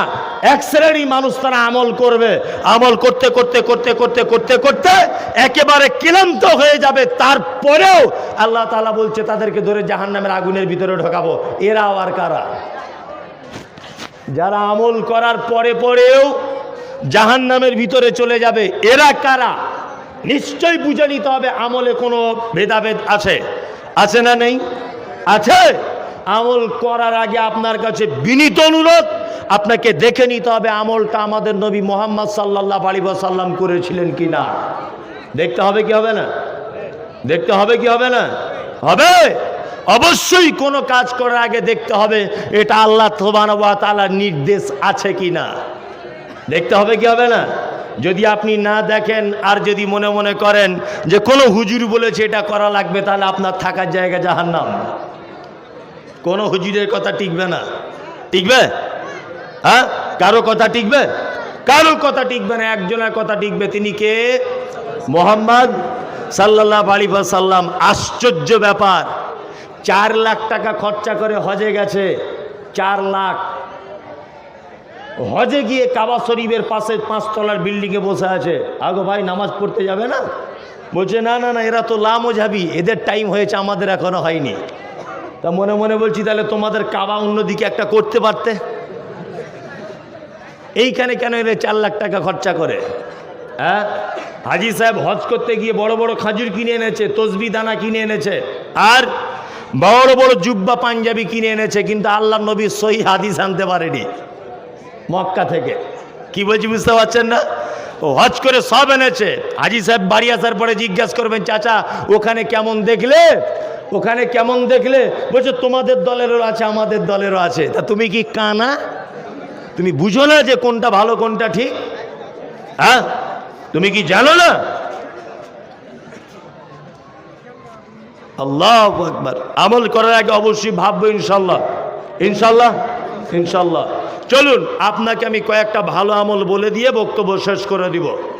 ভালো আমল যদি বলে দিই ইনশাল্লাহ মানব, ইনশাল্লাহ, ইনশাল্লাহ। এক, আল্লাহ তাআলা বলছেন ভালো আমল, ভালো আমল করো। আর নবীজি বলছেন ভালো আমল করো, জান্নাত চলে যাবে। প্রথমে আল্লাহ নবীর একটা হাদিস বলি, ভালো আমল। আমরা যারা এখানে বসে আছি আমরা সকলেই জান্নাতের রাস্তায় যাওয়ার জন্য আগ্রহী, তাই না? জান্নাতে যদি যেতে চান 5টা কাজ মাত্র করুন। কটা কাজ? 5টা। তা'বুদুল্লাহ, সর্বক্ষেত্রে আল্লাহর গোলামি করুন। কার গোলামি? আল্লাহর। ওয়ালা তুশরিক বিহি শাইআ, আর কখনোই শিরক করবেন না। শিরক কাকে বলে? সহজ বাংলায় জেনে নেন, আল্লাহর যে ক্ষমতা আছে এই ক্ষমতা পৃথিবীর অন্য কারো আছে, এটা মনে করা শিরক। আল্লাহর যে ক্ষমতা আছে এই ক্ষমতা পৃথিবীর অন্য কারো আছে, এটা মনে করা শিরক। গত 27শে রমজান আমার গ্রামের পাশে একটা ইফতার পার্টি হয়েছিল। তা ওখানে কোন একটা বড় হুজুর এসেছিলেন, জ্যান্ত হুজুর, মরা নয়, জ্যান্ত, জ্যান্ত হুজুর এসেছিল। তা হুজুর এসে একটা পাগড়ি দিয়েছে, মোটামুটি 60-70 হাত হবে পাগড়িটা। ইফতার করার পরে, ইফতার করার আগে উনি বক্তব্য রাখতে রাখতে বলছেন যে আমি নিজে ছিলাম সেখানে সাইডে দাঁড়িয়ে, বলছেন যে আজকের যারা যারা আমাদের ইফতার পার্টিতে এসেছেন আমি লিখিত করে দিব আপনারা নিশ্চিত আমার সঙ্গে জান্নাতে থাকবেন। তা যত লোক ওখানে ইফতার পার্টিতে গেছে তার 60% লোক কেউ রোজা রাখেনি, রাজনীতির লোক। এমনিতে ইফতার খেতে গেছে, হুজুর এসেছে তাই। আর বড় একটা পাগড়ি ফেলে দিয়েছে। পাগড়ি ফেলে দেওয়ার পরে বলছে যে যাবার সময়তে সবাই পাগড়িতে টাচ করে করে যাবেন, এর বিনিময়ে জান্নাত চলে যাবেন। আমরা কিয়ামতের মাঠে আপনার হয়ে লড়ব। আশ্চর্য ব্যাপার। আমাদের নবী মুহাম্মদ সাল্লাল্লাহু আলাইহি ওয়াসাল্লামের আপন চাচা, নাম তার আবু তালেব। চাচা মারা যাচ্ছেন, আল্লাহর নবী সাইডে দাঁড়িয়ে আছেন। সাইডে দাঁড়িয়ে দাঁড়িয়ে চাচাকে বলছেন, চাচা একবার শুধু লা ইলাহা ইল্লাল্লাহ এটা শুধু বলে দাও। এ কথা আল্লাহর নবী বলছেন। আর আবু জেহেল, আবু লাহাব সাইডে এসে বলছে, কি ব্যাপার আবু তালিব, সারা জীবন তুমি বাপদাদার ধর্ম ত্যাগ করে দিয়ে আজকের তোমার ভাতিজা মুহাম্মাদের ধর্ম তুমি কবুল করতে চলেছ। এই কথোপকথন চলছে। এক পর্যায়ে চাচার টাইম শেষ, চাচা মারা গেলেন, কলেমা পড়তে পারলেন না। আল্লাহ নবী সাল্লাল্লাহু আলাইহি ওয়াসাল্লাম নিজের জবানে বলছেন যে আমার চাচাকে কিয়ামতের মাঠে আল্লাহ সুবহানাহু ওয়া তাআলা ডেকে জাহান্নামের ভিতরে ভরবেন। আর জাহান্নামের সব থেকে হালকা আযাব দুটি লোহার জুতোকে গরম করে আমার চাচার পায়ে পরিয়ে দেওয়া হবে। তার তাপের কারণে আমার চাচার মাথার মগজ টকবক টকবক করে ফুটবে। ওরে নবীর চাচা হয়ে যদি বাঁচা না যায়, হুজুরের মুরিদ হয়ে বাঁচা যায়? পাগড়ি ধরে বাঁচা যাবে? যাবে? এই পাক্কা চিটিংবাজ 2 নম্বরীদের থেকে সবসময় দূরে থাকবেন। একদম 2 নম্বরী বড় পাঞ্জাবি পরে আল্লাহু আকবার, এটা ভাবতে পারা যায়? হ্যাঁ, এইভাবে চেয়ার নিয়ে বসে আছে। তা বলছে ব্যাটার বিহে লাগছে না, একটা তাবিজ দাও। বলছে 100 টাকা দিবেন না, 200 টাকার তাবিজ দেবো। তাবিজেরও পাওয়ারের ব্যাপার আছে, টাকার উপরে নির্ভর করে। এগুলো ভাবতে পারছেন আপনি? আশ্চর্য ব্যাপার। শের ওই জন্য আমি একটা গল্প বলি মাঝে সাঝে। আমি তো বেশি হাদিস কোরআন জানি না। গল্পটা হচ্ছে এই যে বাদশাহ শাহজাহানের নাম শুনেছেন? শুনেছেন তো? তা বাদশাহ শাহজাহানের কাছে একটা লোক এসেছে। এটা একটা শিক্ষা আছে। একটা লোক এসেছে কাঁধে একটা বাঁক নিয়ে। বাঁক বুঝেন? আগেকার দিনে সে কুয়ো থেকে পানি তুলে লোক আনতো, 2 দিকে কলসি দিয়ে। ওটা কি বলে আপনাদের ভাষায়? বাহক। আমাদের ওখানে বাঁক বলে, একটা প্রতিটা এলাকার ভাষা আলাদা, যাই হোক। বাহক। ওই বাহক নিয়ে এসেছে বাদশাহ শাহজাহানের কাছে। বাহকের 2 দিকে 2টো খাঁচা আছে। গল্পটা মন দিয়ে শুনুন। 2টো খাঁচা 2 দিকে। একদিকের খাঁচাতে একটা পাখি, আর এক দিকের খাঁচাতে পুরো ফাঁকা। বাদশাহ শাহজাহান বলছে, ওই তোমার বাহকের 2টো খাঁচার 2 রকম কেন? একটাতে পাখি আছে আর একটা ফাঁকা কেন? তখন ওই লোকটা বলছে, জাহাবনা, আমি যেটা ফাঁকা দেখছেন এটা আসলে খাঁচা নয়, পাখি ধরা ফাঁদ। আর যেটাতে পাখি আছে এটা অরিজিনাল পাখি এবং খাঁচা। তা বলছে তুমি কি করো? বলছে আমি জঙ্গলের গভীরে গিয়ে এই পাখিটাকে খাঁচার ভিতরে ঢুকিয়ে এখানে রেখে দিই। আর পাখিটা নিজের ভাষাতে আপন মনে কুহু কুহু কুহু করে ডাকে। আর এই ফাঁদ যে খাঁচাটা, এই ফাঁদ খাঁচাটা এই খাঁচাটার পাশে রাখি। আর অন্য ওর স্বজাতির পাখি ওর ডাক শুনে ওর কাছে দেখা করতে আসার অভিনয় করে এই ফাঁদের ভিতরে পড়ে যায়। আর আমি বেশ জুত করে ধরে জবাই করে ভুনা করে কলিজাটা খাই। শাহজাহান বলছে, সাংঘাতিক বুদ্ধি তোমার। এই দিকে এসো। খাঁচাটা নিয়েছে, পাখিটা বার করেছে, ধারালো ছুরি দিয়ে পাখিটাকে কেটে টুকরো টুকরো করে দিয়েছে। তার লোকটা তখন বলছে, জাহাবর আপনি কি সর্বনাশ করলেন? আমি গরিব মানুষ, পাখির মাংস খাই, পাখি বাজারে বিক্রি করি, এই জন্য আমার সংসার চলে। আপনি তো আমাকে সর্বনাশ করে দিলেন। বাদশাহ শাহজাহান বলছে, শোনো হে পাখির মালিক, যে পাখি মিথ্যা অভিনয় করে তার স্বজাতিকে তার মালিকের জালে ফাঁসিয়ে দেয়, আমি বাদশাহ শাহজাহান ওই পাখিকে, ওই নেমক হারাম পাখিকে পৃথিবীতে বেঁচিয়ে রাখতে চাই না। যে নেমক হারাম পাখি মিথ্যা ডাক দিয়ে অন্য পাখিকে তার মালিকের ফাঁদে ফাঁসিয়ে দেয়। আমি মমতাজুল ইসলাম বলছি, যারা ধর্মের দোহাই দিয়ে বড় পাঞ্জাবি পরে, মাথায় টুপি দিয়ে, বড় পাগড়ি পরে মানুষকে যারা নিজের দিকে আকৃষ্ট করে জাহান্নামের রাস্তা দেখিয়ে দিচ্ছে, এই দেশ যদি মুসলিম কান্ট্রি হতো, হযরত আবু বকরের মতো মানুষ যদি এদেশের শাসন যদি থাকতেন, এদেশের শাসক যদি আবু বকর থাকতেন, তাহলে এদেরকেও ওই বাদশাহ শাহজাহান পাখির মতো করে বড় জুব্বাওয়ালা, টুপিওয়ালা, দাড়িওয়ালা হুজুরগুলোকে কেটে টুকরো টুকরো করে দিত। এদেরকেও কেউ বাঁচাতো না। বড় পাঞ্জাবি পরে বসে আছে, তাবিজ নিয়ে এত মোটা খাতা, হুজুর তাবিজ লিখতে ব্যস্ত, অথচ শিরক মারাত্মক বড় পাপ। আপনাদের মুর্শিদাবাদ ভগবান গোলাতে যান, যদি এ কথা মিথ্যা বলি আর যদি প্রমাণ করতে না পারি, জীবনে আর এই এলাকায় ঢুকবো না। ভগবান গোলা পার হয়ে আমি একটা প্রোগ্রাম করতে যাচ্ছি, তা রাস্তার ডান দিকে একটা জায়গা আছে, ওখানে কেউ মারা গেলে মাটি দিলে 20,000 টাকা লাগে। তা অনেকজন মাটি দেয়, ধনী মানুষেরা। 20,000 টাকা নেয় কেন না? সার্টিফিকেট দিয়ে দেয়। ও জান্নাতে যাবে না জাহান্নামে যাবে, আর সার্টিফিকেটটা ওর কাফনের ভিতরে দিয়ে দেয়। কি আশ্চর্য ব্যাপার! হুজুর নিজেই নৌকা চালাবে কিয়ামতের মাঠে, আর ও অন্যজনের সার্টিফিকেট দিচ্ছে।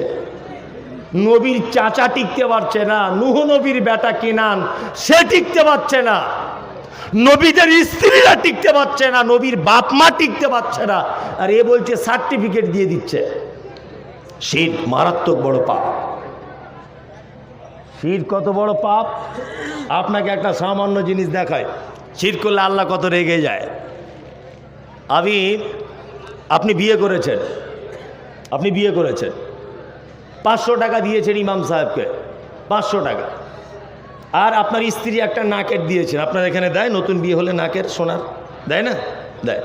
একটা বেনারসি শাড়ি দিয়েছেন, মেয়েটা আমার ছিল, 500 টাকা একটা নাকের, একটা বেনারসি শাড়ি দিয়েছেন, 3-4 জন সাক্ষী রেখে বিয়ে পড়িয়েছেন, আপনার বউ হয়ে গেল, বেটি কিন্তু আমার, তাই না? হ্যাঁ। তা আমার মেয়েকে আপনি এত ভালোবেসেছেন যে এক অপরকে দেখে আর থাকতে পারছেন না ছেড়ে।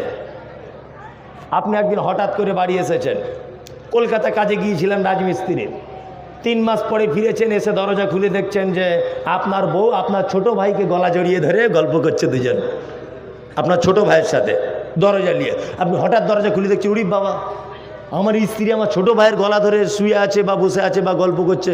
আচ্ছা বলুন তো, আপনার রাগ হবে কি হবে না? কেন রাগ হবে কেন? একটা নাকের ফুল 600 টাকা দাম, বেনারসি শাড়ি 2000, হ্যাঁ, আর ইমাম সাহেবকে 500।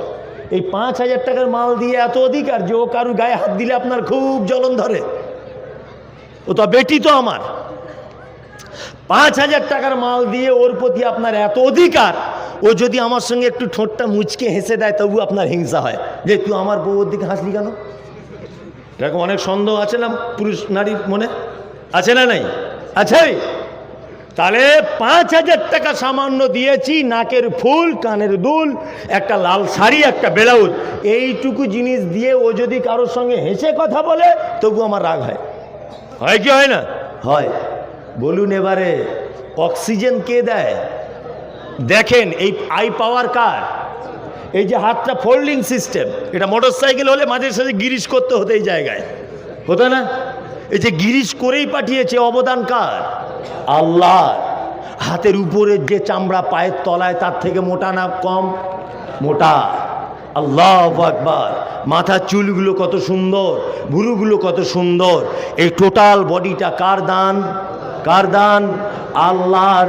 আল্লাহর। আল্লাহর। 5000 টাকা স্ত্রীকে দিয়ে ও যদি অন্য কাউকে দেখে হাসে, এতে যদি তোমার যদি জ্বালা ধরে যায়, যে অক্সিজেন দেয়, যে খেতে দেয়, যে চোখের আই পাওয়ার দেয়, যে ফোল্ডিং সিস্টেম হাত বানায়, যে আপনাকে সমস্ত কিছু, যে সূর্যের আলো দেয়, অক্সিজেন দেয়, সব কিছু দেয়, এই স্রষ্টাকে বাদ দিয়ে যদি আপনি কারো কাছে একটু মুচকে হাসেন, অর্থাৎ হুজুরের কাছে যদি যান, পীর সাহেবের মাজারে যদি যান, আল্লাহ রাগ করে কি করে না? করে। করবে কি করবে না? করবে।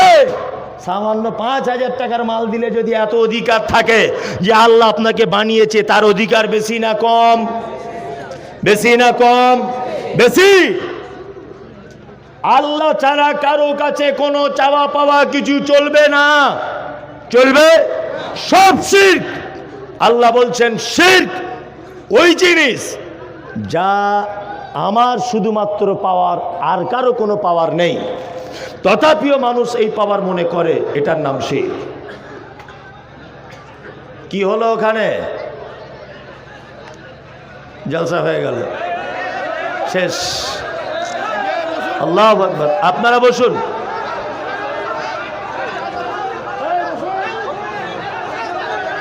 আপনারা প্লিজ বসে যান, বসে যান।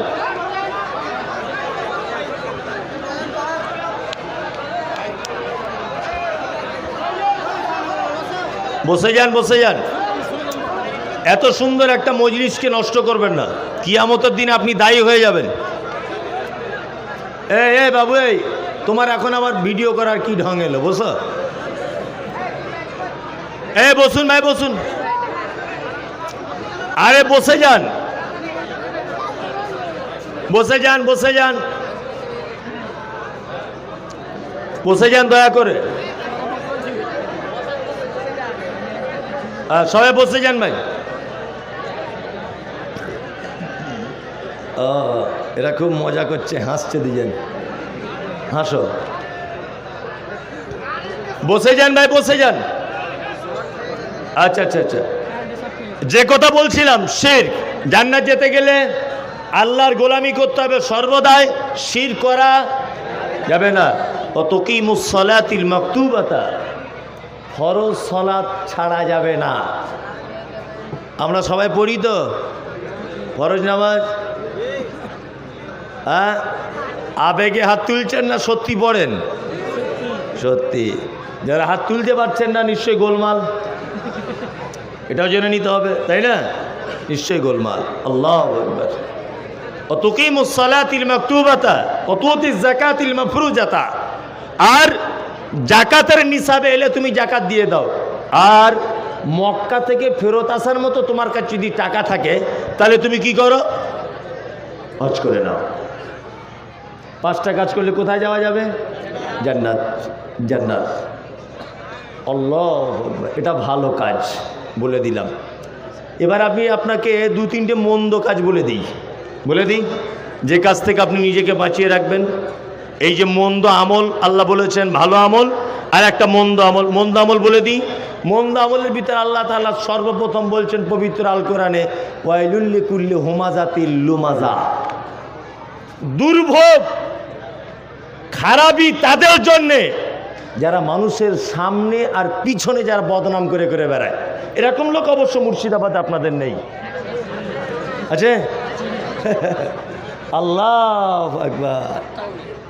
মোনাফেক কাকে বলে জানেন? মোনাফেক জানেন তো? মোনাফেক গোদা বাংলায় শোনে না, আমার সব গোদা বাংলা। এক মোনাফেক সেই যার মুখে মধু অন্তরে বিষ, পাক্কা মোনাফেকে। মসজিদের ইমাম সাহেবকে ফজরের নামাজ পড়ে বলছে আসসালামু আলাইকুম। সত্যি আপনার মতো ইমাম হয় না। এর আগে 4টি ইমাম দেখেছি, আপনার মতো ভালো ছেলে নাই। 4 দিন কামাই করে দিয়েছে। চায়ের দোকানে গিয়ে বলছে শালাকে পাল্টাতে হবে, রাখা যাবে না। কি ভালো করে বুঝবেন, ঠিক এই ভাষাটাই, শালাকে পাল্টাতে হবে। এখানে রে তো খুব ভালো বলছিলিস, বলছে না সব ভালো কামাই করে, খুব বেশি বেশি ছুটি নেয়। এ পাক্কা মুনাফিক। বলে এলো, এইমাত্র বলে এলো ফজরের পরে খুব ইমানদার লোক, আপনি ভালো লোক। চায়ের দোকানে গিয়ে বলছে কি তাড়াতে হবে, মানে কি? এর সামনে একরকম কথা, পিছনে আর এক রকমের কথা। আর আপনার আর আমার সব থেকে বড় ভুল একটা জায়গায়, আমি যখন বদনাম করছি আপনাদের ইমাম সাহেবের আপনার কাছে, আপনার সঙ্গে ইমাম সাহেবের ঝামেলা, তা আমি বদনাম করছি ইমাম সাহেব খুব বাজে লোক, আপনি খুব বগল বাজাচ্ছেন। সত্যি মমতাজুল সাহেব একটা দামি লোক, মেল লোকের বদনাম এবার আমার কাছে করছে, খুব বগল বাজাচ্ছে। আসলে আপনি হচ্ছেন গড় রহস্য, আস্ত বড় গরু। আপনি বুদ্ধিমান লোক হলে বগল বাজাতেন না, আপনি এটা মনে মনে ভাবতেন উরি বাবা, মমতাজুল যদি আমাদের ইমাম সাহেবের বদনাম আমার কাছে করে তাহলে আমার বদনামও একদিন অন্যজনের কাছে করবে। তার মানে লোক খুব সুবিধার নয়। কি বলছি বুঝতে পারছেন না? খারাপ আমল বলে দিলাম। আল্লাহ সুবহানাহু ওয়া তাআলা বলছেন ওয়াইলুল লিকুল্লি হুমাযাতিল লুমাযা, দুর্ভোগ তাদের জন্য যারা মানুষের সামনে এবং পিছনে যারা গীবত পরনিন্দা যারা করে। এই পাপ থেকে আমরা বেঁচে থাকবো ইনশাল্লাহ, ইনশাল্লাহ, ইনশাল্লাহ বেঁচে থাকবে। মারাত্মক বড় পাপ। কত বড় পাপ? আল্লাহ নবী বলছেন মিরাজের রাত্রিতে মিরাজে যাচ্ছেন, মিরাজে যেতে যেতে দেখছেন একটা লোককে রক্তের নদীতে ফেলে দেওয়া হয়েছে। লোকটা রক্তের নদীতে হাবুডুবু খাচ্ছে। লোকটা নদীর পাড়ে আসার চেষ্টা করছে, আর ফেরেশতাদেরকে দেখতে পাওয়া যাচ্ছে বড় বড় পাথর হাতে নিয়ে দাঁড়িয়ে আছে। পাথরটাকে নিয়ে লোকটা যখন পাড়ে আসার চেষ্টা করছে, ওর মাথাতে আবার ছুঁড়ে দিচ্ছে, মাথাটা ভেঙে চৌচির হয়ে যাচ্ছে। আল্লাহ নবী সাল্লাল্লাহু আলাইহি ওয়াসাল্লাম জিজ্ঞাসা করছেন জিবরিলকে, জিবরিল লোকটাকে? বলছে এটা আপনার উম্মতের ওই লোকটা যে লোকটা সুদের টাকা খেত। ছেড়ে দেন যদি এ কাজে কেউ লিপ্ত থাকেন, ছেড়ে দেন। কি বলছে বুঝতে পারছেন না? ছেড়ে দেন। এই যে জমি বন্ধক চলছে কি চলছে না? চলে না? চলে না। অনেক জায়গাতে চলছে বন্ধক জমি, যে চলবে না, ইসলামে নেই। এই যে বন্ধন, সুদ যে কোনো প্রকারের। এক জায়গাতে বলতে গেলাম বন্ধনের ব্যাপারে, তা আমাকে তখন বলছে তাহলে আপনি 20,000 টাকা ধার দিয়ে তবে যে। মারাত্মক সর্বনাশ, কি জ্বালায় পড়লাম। আমাকে চিঠি করে একজন মহিলা বলছে আমি বড় বিপদে, আপনি 20,000 টাকা ধার দিয়ে যাবেন। কি বিপদে পড়লাম বলুন তো দেখি।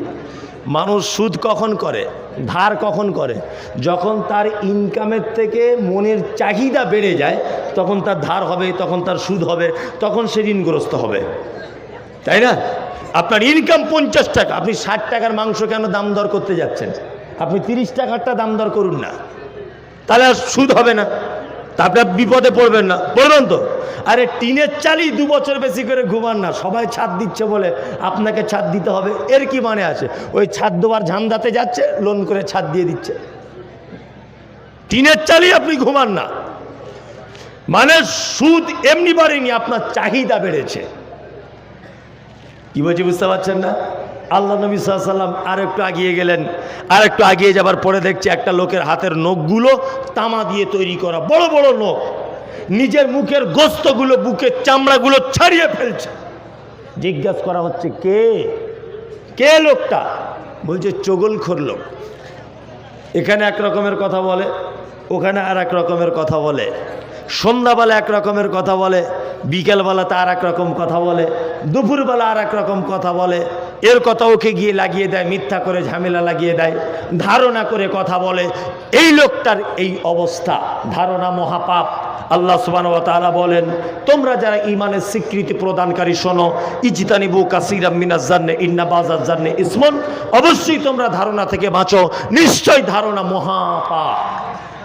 আমরা ধারণা করে কথা বলি না, গীবত পরনিন্দা। এই যে এসেছে সব রাজমিস্ত্রিরা বাড়িতে, চায়ের দোকানে এসে বলছে আরে ও কি করে 2 তলা বাড়ি করলো। আর একজনা বলছে ঘটনা শুনিস নি? তা বলছে না। বলছে আমি শুনেছি ঠাকুর পুকুরে কলকাতায় কাজে গিয়েছিল, 4 লাখ টাকা সারা ঝেড়ে নিয়ে চলে এসেছে। ও ঝেড়ে নিয়ে এসেছে তোমার বাপ দেখতে গিয়েছিল? হ্যাঁ, তোমার বাপ দেখতে গিয়েছিল, 4 লাখ টাকা ঝেড়ে নিয়ে এসেছে। হ্যাঁ, একটা বউয়ের স্বামী মারা গেছে, ইয়াং, দেখতে খুব সুন্দরী, তা ও ওড়না পরে ভ্যানিটি ব্যাগ কাঁধে নিয়ে কোথাও যাচ্ছে। ওর মাটাকে অসুস্থ, জঙ্গিপুর হসপিটালে ভর্তি আছে 1 সপ্তাহ। তা ও প্রতিদিনই যায়, প্রতিদিন হাসানপুর থেকে যায়। চায়ের দোকানে বসে বসে বলছে কী ব্যাপার রে, আগে সালা বার হতো না, এখন ওর বউ একা একা বার হচ্ছে। লোকটা মারা যাওয়ার পরে ঘটনা কি? মনে হচ্ছে অন্য কোথাও কটলাইন করেছে, মনে মনে ভাবছে। এটা চায়ের দোকানে বসে এটা চলছে। এটা আমরা করি কি করি না? করি। ওর স্বামী মারা গেছে, ও কোনো দরকারে যাচ্ছে, হয়তো ওর মা অসুস্থ দেখতে যাচ্ছে হসপিটাল, ওর ভাই ভর্তি হয়তো দেখতে যাচ্ছে, 2-3 দিন দেখেছে। ও তখন গবেষণাগার শুরু করে দিয়েছে চায়ের দোকানে। বিশাল বিজ্ঞানীর আবহাওয়া, বড় বড় বিজ্ঞানীরা থাকে ওখানে। একজন বলছে কি হতে পারে? বলছে গোলমাল কিছু একটা হবে। তাই এত সেজে গুজে যাচ্ছে কেন রে? হ্যাঁ, আমাদের বউরা দেখ এত দামি শাড়ি পরতে পারে না, ঢং করে কত দামি শাড়ি পরেছে। আবার দেখ, তোমার এ কথা বলার প্রয়োজন কি? হ্যাঁ, ধারণা করে কথা বলতে হয় না। কি বলছে বুঝতে পারছেন? ধারণা করলে কি হয়? বিশৃঙ্খলা সৃষ্টি হয়। একটা লোক কোর্টে ঘুরছে, তা কোর্টে ঘুরতে ঘুরতে আর একটা বাপ বেটাকে ঘুরতে দেখছে। ও নিচে গিয়ে যে আর একজন বাপ বেটা কোর্টে ঘুরছে, বহরমপুর কোর্টে। তা ও বাড়ি এসেছে, আগে এসে ওর ছোট ভাইকে বলছে আরে তোর আব্বার তোর বড় ভাই কোর্টে ঘুরছে, জমি জায়গা মনে হয় তোর ভাইকে সব লিখে দিয়েছে তোর বাপ, এর তো মাথায় কাজ করছে না। ও বড় একটা লাঠি নিয়ে বাড়ির মেন গেটে দাঁড়িয়ে আছে যে আমার আব্বা এলেই একবার দেখবো কে। ও আব্বা এসেছে, মেরেছে একদম 440 ভোল্টেজে একবারই। ওর বড় ভাই বলছে আরে কি সর্বনাশ করলি রে, আব্বা মরে যাবে তো, মারলি কেন? বলছে ওরে পটিয়ে জমিগুলো সব লিখে নিলে আমার সাধু শাস্ত্র, তোকেও মারবো। বলছে ওরে কে বললো? বলছে ফটিক বলে গেল।